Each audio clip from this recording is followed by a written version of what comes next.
얼마 전 대한민국에서 2023 여름 디지털 에셋 컨퍼런스가 열렸었습니다. 이 자리에는 크립토 관련한 저명한 인물들과 국가정보기관의 관련자들이 다수 참여하였는데요.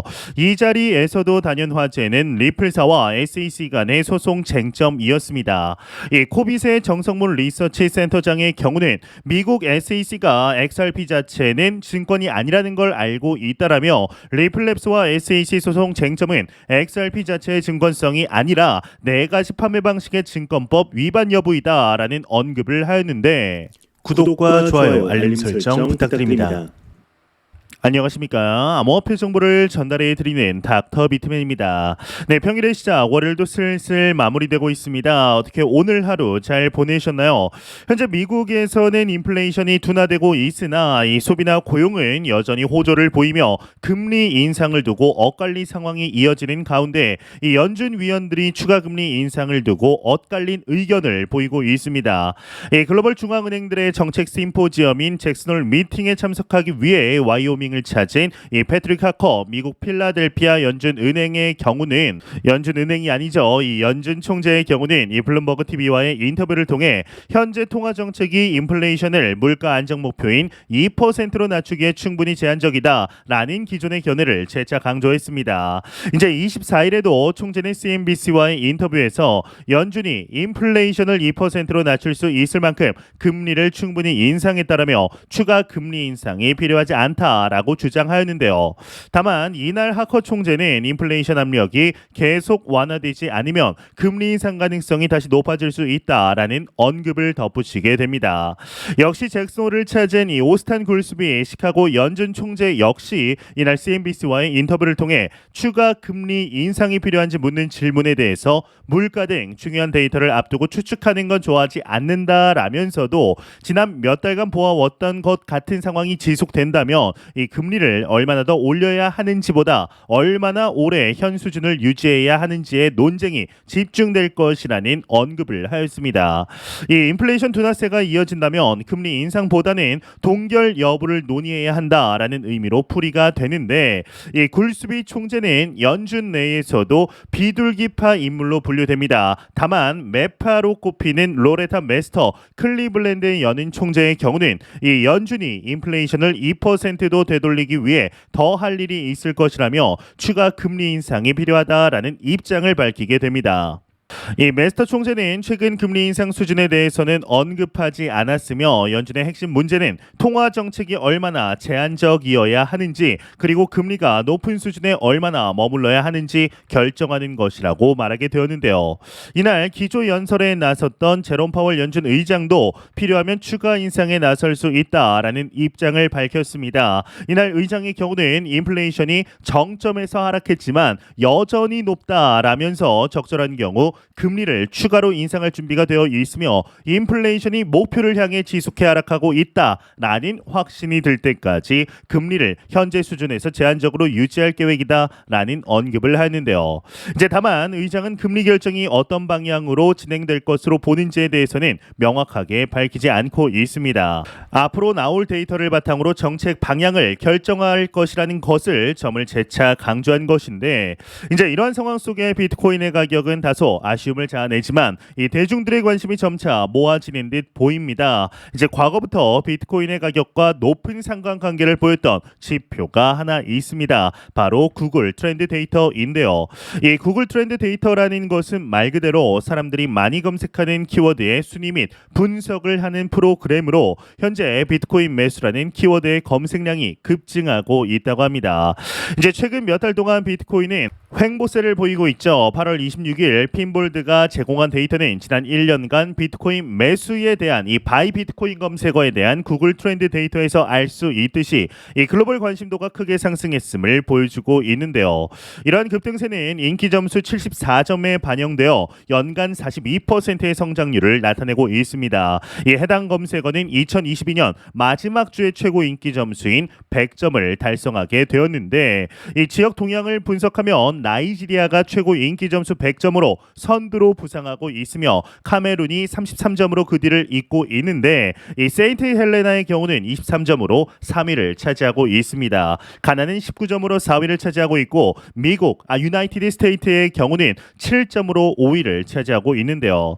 여기서 좀 아쉬운 점이 있으실 것입니다. 이 구매력이 있는 지역에서의 검색은 다소 저조한 편이다라는 것이죠.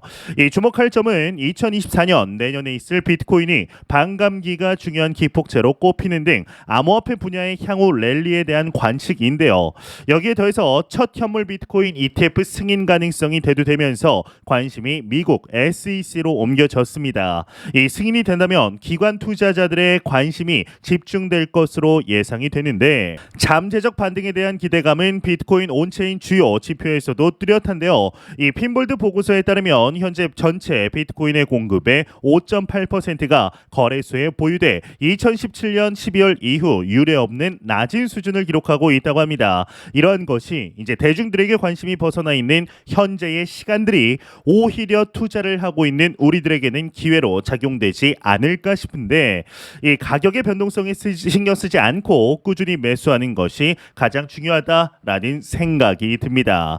이제 이와 더불어서 얼마 전 이 대한민국에서 2023 여름 디지털 에셋 컨퍼런스가 열렸습니다. 이 자리에는 크립토 관련한 저명한 인물들과 국가정부기관의 관련자들이 다수 참여하였는데요.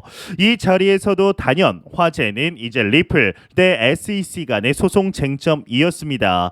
이 코빗의 정성문 리서치 센터장의 경우는 이 미 SEC가 XRP 자체가 증권이 아니라는 것을 알고 있다라며 이 리플랩스와 SEC의 소송 쟁점은 XRP 자체의 증권성이 아니라 네 가지 판매 방식의 증권법 위반 여부이다라는 언급을 하게 됩니다. 이 XRP 자체는 소프트웨어의 코드뿐이라서 이 그 자체가 증권인지는 논점이 아니고 이 리플 소송은 리플이 XRP라는 자산을 사용해 자금을 조달했는데 그 행위가 증권법을 위반했는지가 쟁점이라는 언급을 하게 된 것이죠. 이 XRP 자체에 대한 증권성 판단이 아니라 XRP 판매 방식이 증권법 위반인지 여부를 판단을 한 것인데 이 판결 이후 가상자산의 증권성 판단이 쟁점에 오르게 됩니다. 이 뉴욕 연방남부지법이 7월 13일 이제 거래소 등 2차 시장에서 XRP를 판매하는 건 증권법 위반이 아니지만 기관 대상 XRP 판매는 증권법 위반이라고 약식 판결한 이후 이 판결과 리플 증권성에 대한 해석과 논란 계속해서 이어지고 있습니다. 이 김감래 자본시장연구원 선임 연구위원 또한 이 리플 사건에서 쟁점은 리플이 증권 판매 행위를 하면서 증권 신고서를 내지 않았다라는 것이다라고 언급을 하였는데 SEC가 리플 소송 과정에서 법원에 법리적 판단을 요구한 것도 XRP 자체에 대한 증권성 여부가 아니었다라는 말이죠. 이제 실제 SEC는 2020년 제소 당시 이런 주장을 했습니다. 이 리플이 XRP를 발행한 뒤에 기관 투자자 판매와 거래소를 통한 일반 투자자 판매, 직원 대상 무상 지급과 리플 경영진들의 개별 판매가 있었는데 이 네 가지 판매 방식 각각에 대해서 증권법 위반 여부를 판단해 달라라고 이제 주장을 한 것이죠. 이 현재 리플과 SEC의 소송이 다소 잠잠해지는 데 보이지만 여전히 가장 큰 화제거리임에는 틀림이 없습니다. 이 SEC가 항소를 하며 XRP 가격이 주춤거림에도 사업적인 측면, 유틸리티적인 측면, 여타의 블록체인 프로젝트들과는 비교도 할 수 없을 정도로 뛰어난 것이 사실인데요. 이제 우리의 마음을 아프게도 기쁘게도 하는 애증의 코인 XRP가 앞으로 어떠한 모습을 보여주게 될 것인지 충분히 기대해보아도 좋지 않을까라는 생각이 듭니다. 네, 이제 마지막으로 공포탐욕 지수 한번 보겠습니다. 전날 대비 1포인트 상승한 39포인트 기록하면서 여전히 피어 공포 단계 나타내고 있습니다. 이 지수는 0이면 공포, 100이면 낙관을 의미하게 되죠. 네, 현재 비트코인이 25K에서 26K를 오가는 모습을 보이면서 이 지지선과 저항선에 대한 이야기가 커뮤니티에 가득합니다. 이 상대적으로 일정한 패턴을 지난 2022년 11월 하락 이유를 보이다 보니 이제 지지 라인이나 저항 라인이 대부분 비슷합니다. 이 익명의 분석가 알리의 경우는 비트코인이 25.4K를 이를 경우 22.65K 또는 무려 20.59K까지도 하락할 수 있다라는 다소 우울한 전망 내놓았습니다. 하지만 1월 초까지만 해도 비트코인이 2만 불을 넘지 못했다는 사실을 기억한다면 이런 전망은 결코 과한 것은 아닙니다. 이런 가운데 블랙록이 비트코인 ETF 신청서를 제출한 후에 유럽에서 암호화폐 관련 상장 지수 상품 ETP 거래량이 증가했다라는 보도를 파이낸셜 타임즈가 언급했습니다. 유럽은 미카라는 암호화폐 규제법을 가장 빨리 만들었고 크립토에 대한 적극적인 규제 의지를 내비치고 있습니다. 따지고 보면 블랙록발 비트코인 현물 ETF 소식이 나온 6월 중순은 모든 투자자들이 비트코인으로 자금을 몰아준 것 같은 착각이 들 정도였는데요. 그로 인해서 SEC의 바이낸스, 코인베이스 기소 같은 문제들이 상당 부분 묻히는 결과를 낳기도 했습니다. 비트코인이 지금 상황에서 당장 상승하길 바라는 것은 무리입니다. 일단 잭슨홀 이후 일주일 정도 된 후유증이 분명 있을 것입니다. 그 기간을 잘 넘겨야 하는데 다만 전례를 볼 때 9월에는 상대적으로 장이 회복될 가능성 상당히 높습니다. 특히나 유럽의 사례에서 보되 전 세계 모든 투자자들이 비트코인이 상승할 것에 대한 의심을 하고 있지는 않습니다. 다만 그 타이밍을 잡기 위해 기다리고 있을 뿐이죠. 우리 역시 그 타이밍을 기다리고 있는데요. 다만 매수해놓고 기다리는 것과 그렇지 않은 것은 완전히 다르다라고 볼 수 있습니다. 이제 긍정적인 소식들도 여전히 나오고 있습니다. 미디어의 대기업이라고 할 수 있는 바르스툴 스포츠의 설립자는 기업의 대차 대조표 상에 비트코인을 추가하겠다라고 밝혔습니다. 이미 마이크로 스트래티지나 테슬라 같은 기업들이 이 기업들을 통해 이런 변화는 과거부터 있어 왔습니다. 그만큼 비트코인의 변동성을 감안하더라도 충분히 가치 있는 자산이라는 사실을 기업들도 인정하고 있는 단적인 예다라고 할 수 있는데요.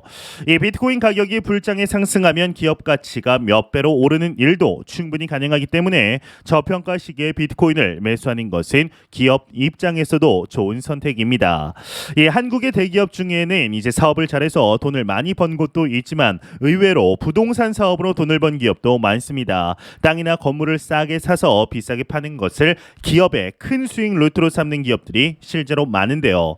그렇다고 해서 그 기업을 나쁘다라고 우리는 말하지 않습니다. 어쩌면 기업들 입장에서는 비트코인이 그러한 기업의 부를 키울 수 있는 좋은 수단이 될 가능성이 매우 높습니다.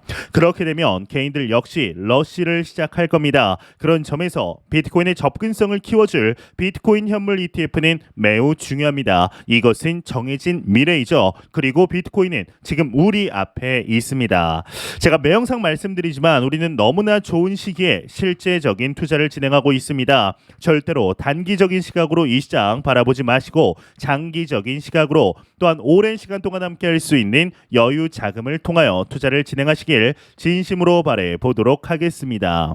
제가 준비해온 소식은 여기까지입니다. 영상이 도움이 되셨다면 구독과 좋아요 그리고 광고 한 편만 처음부터 끝까지 시청 부탁드립니다. 이 채널은 오직 광고 수익으로 운영이 되게 됩니다.